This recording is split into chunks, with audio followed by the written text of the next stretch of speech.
can you say there is only one true faith? I mean, taking them from the titles from this book, Confronting Christianity with Argumentative. How can you say there's only one true faith? Now, let me begin by saying something quite bold and perhaps controversial, and it's this.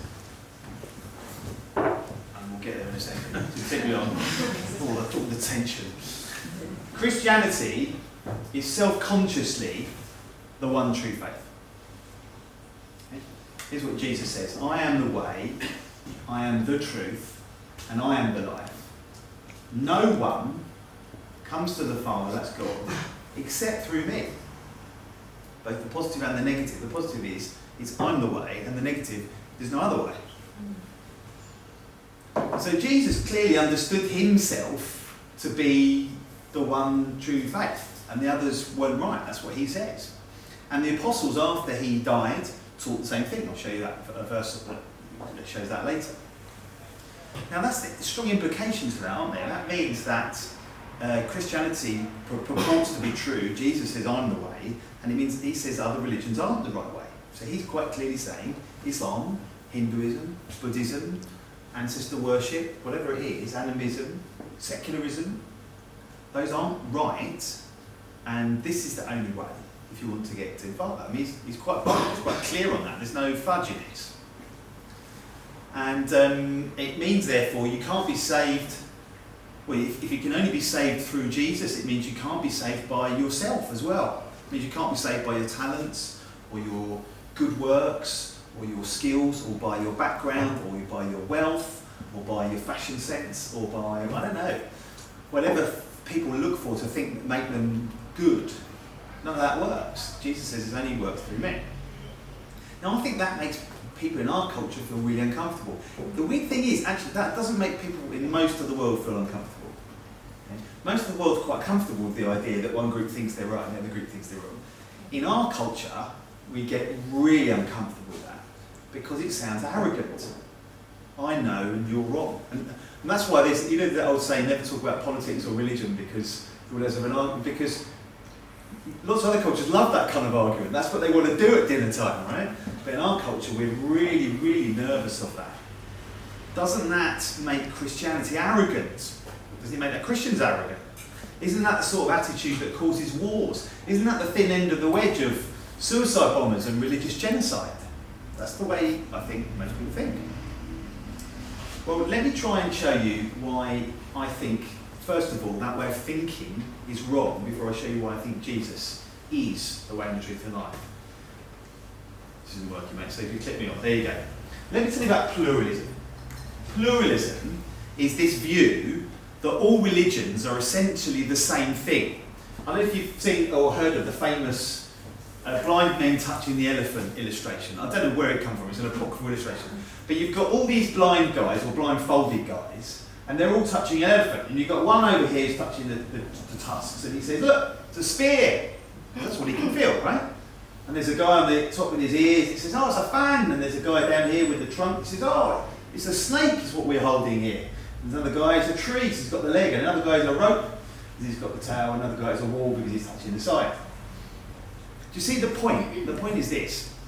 One of these is Islam, one of these is Christianity, one of these is Judaism, one of them is secularism. If they all just could see perspective is everything, then you'd realise actually essentially all religions are the same. And in some sense they look that way from the outside, don't they? They've all got religious rules, they've all got religious books, they've all got religious people and religious buildings, and they might sing religious songs and do religious festivals. So from the outside there's religion, and they're all just like one elephant. And if only they could open their eyes and see, they'd realise. Another way of illustrating this I've heard is that they're all different paths up the same mountain.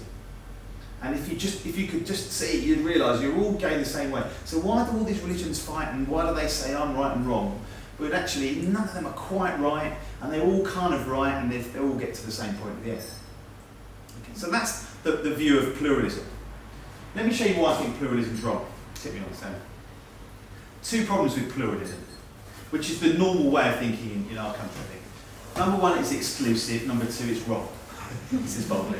Let me show you why I think it's exclusive. See, the thing is that pluralism gets upset when one group says they're right and another says they're wrong. But they get upset because pluralism says it's right and all the other groups are wrong.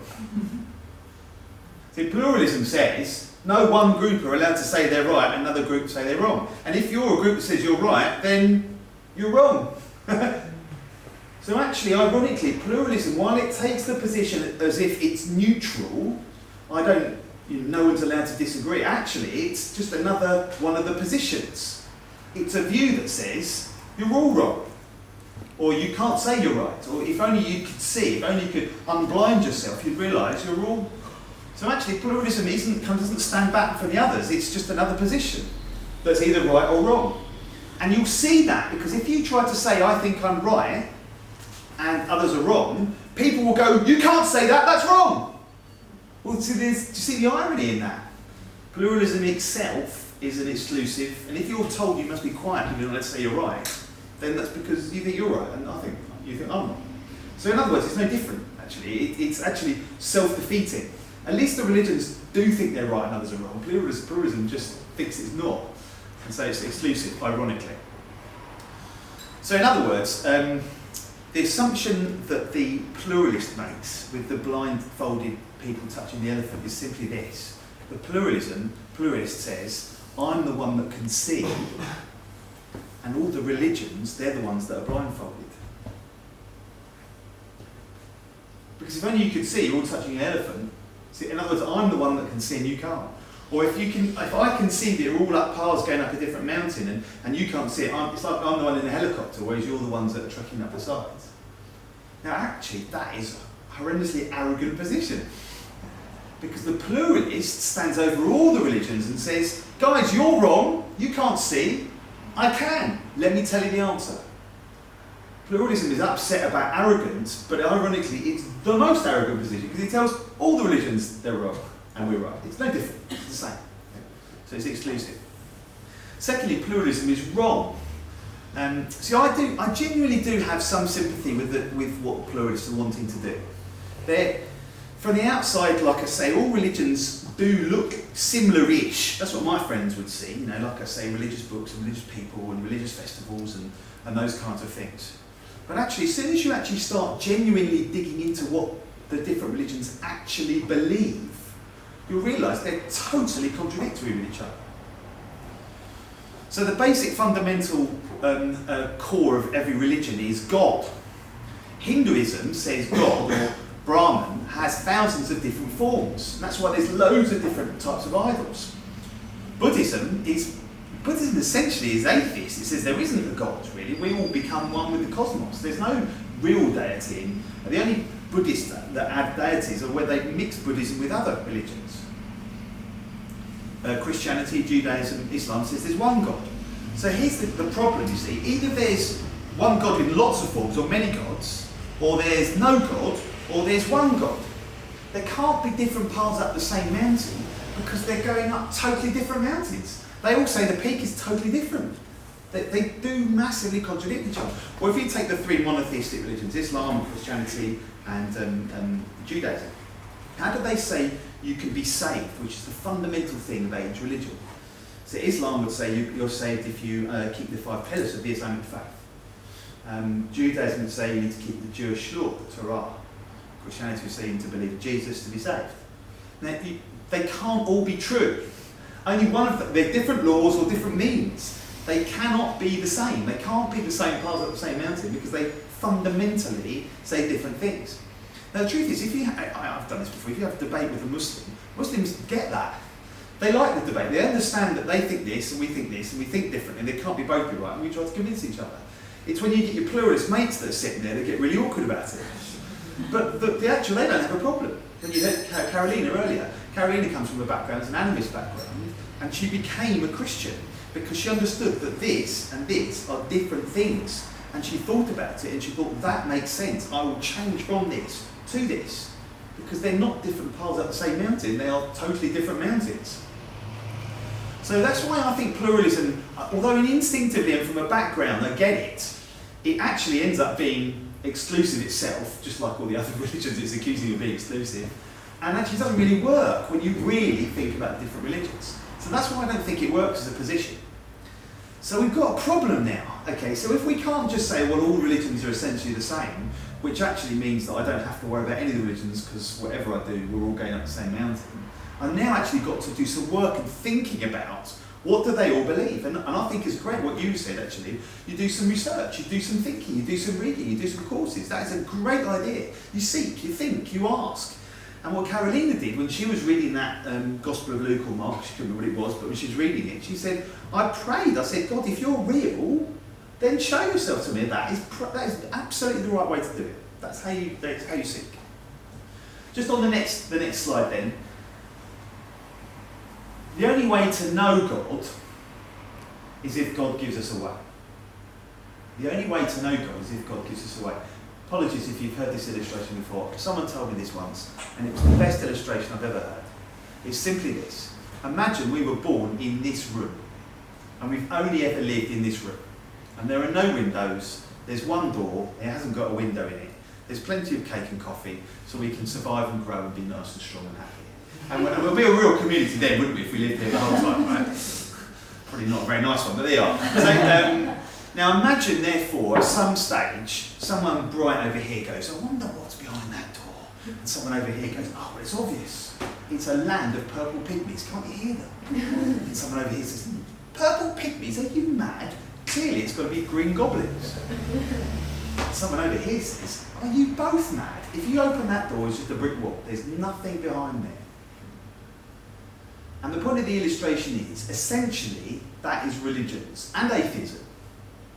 We're all guessing. Is there a God? Isn't there a God? What's he like? Really? We're all just guessing. And there's a lot of sophisticated guesses that have been developed over thousands of years. But the reality is, how can you actually know if there's a God and what God is actually like? Because you can't see, you can't test it scientifically. No one can get there. The only way we could ever know is if God himself, if he's there, decides to tell us. So in the illustration, what happens is one day, we're just sitting here having cake and coffee and singing a couple of songs, and the door opens and everyone is, what? And in comes a lady, and she says, hi. And we all say, what's outside?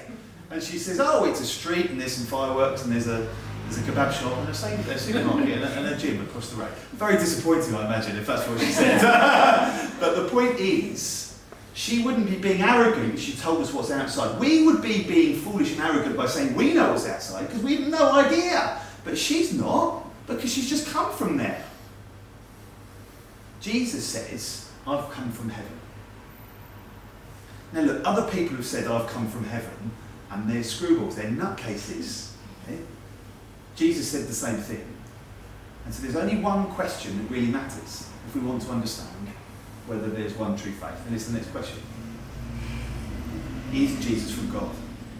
Is he the bloke that came through the door, or was he hiding in the corner for a long time and just jumped out and pretended to be? Is the guy mad, or made up, or a liar, or is he truly God? And that's the big question you need to answer. Let me just give you three very quick reasons why I went from not being a Christian to being a Christian. Some of the things that convinced me. One of them was Old Testament prophecy. You know, the Bible is in two parts. There's the Old Testament Jewish bit, which is written over thousands and hundreds of years before the time of Jesus. And there's lots and lots and lots of examples in this Old Testament part before Jesus, predicting him coming. There are loads of them. There are so many of them, I'm not quite sure how many there are. Hello, welcome, do come in. So in the Old Testament part, there's something like 60 or 80 at least different accurate prophecies, things about where he'd be born and where he'd grow up and how he'd die and all the events around his death and how he'd be raised again from the dead. And there's loads of them. And I just think if you have so many of them written by so many different people over so much time, for me that is strong evidence that the guy, when he actually came, he really is the real deal. It's almost like God's neon sign pointing, going, this is the one, it's this one, it's this one, it's this one, it's this one. Secondly, he claimed it. He said quite clearly, like I said, that I came from God, I came from heaven. No one can come to the Father except through me, that's what he said. But he also backed it up with amazing miracles. I mean, if the guy that came through the door really was from heaven, right, you'd expect him to do something to prove it. And he did it in spades. I mean, he fed thousands of people.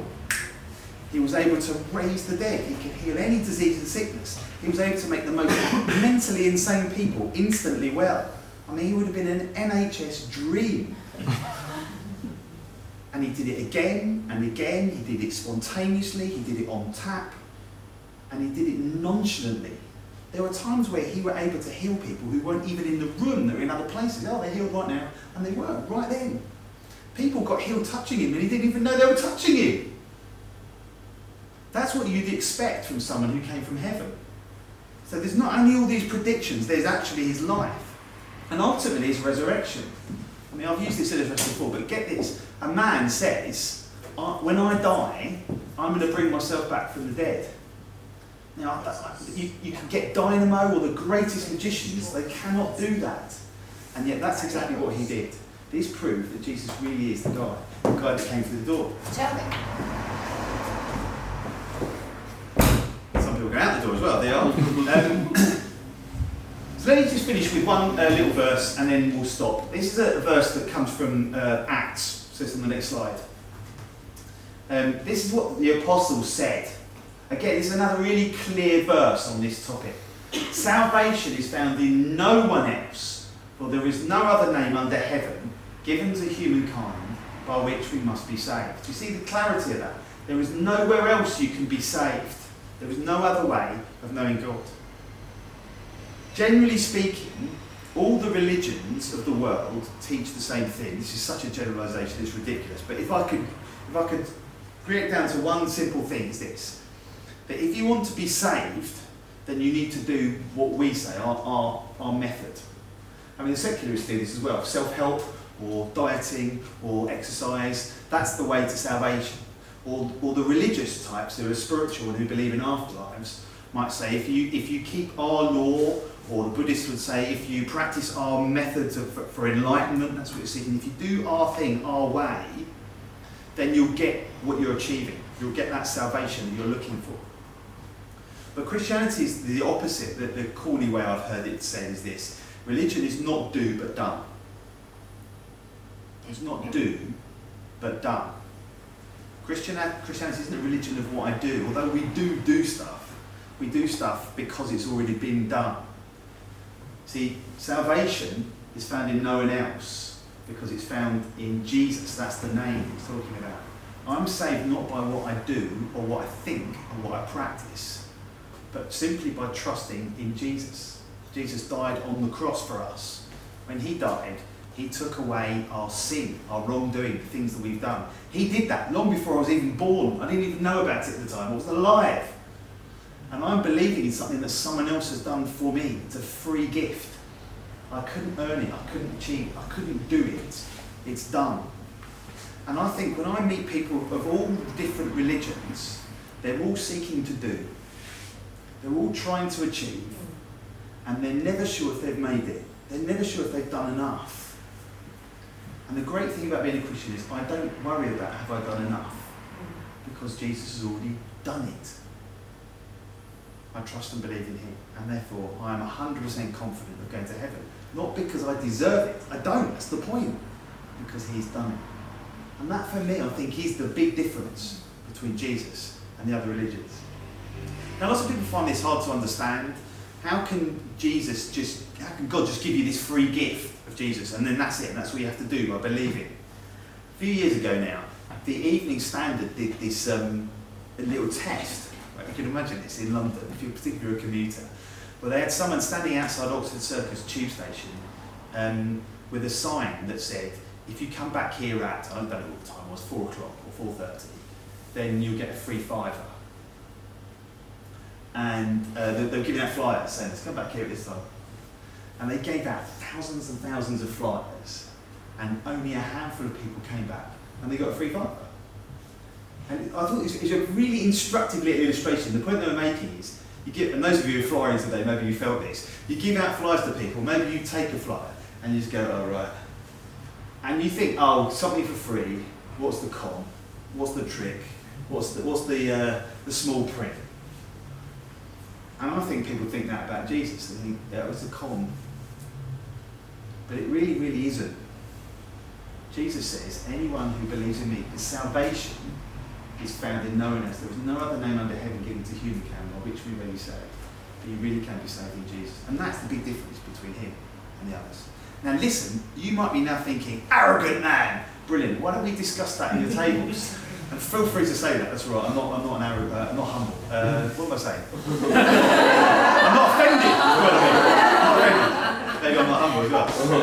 So why don't you just chat in your group, see if you've got any questions or any comebacks or any thoughts about any of that. Don't be shy. Go for it.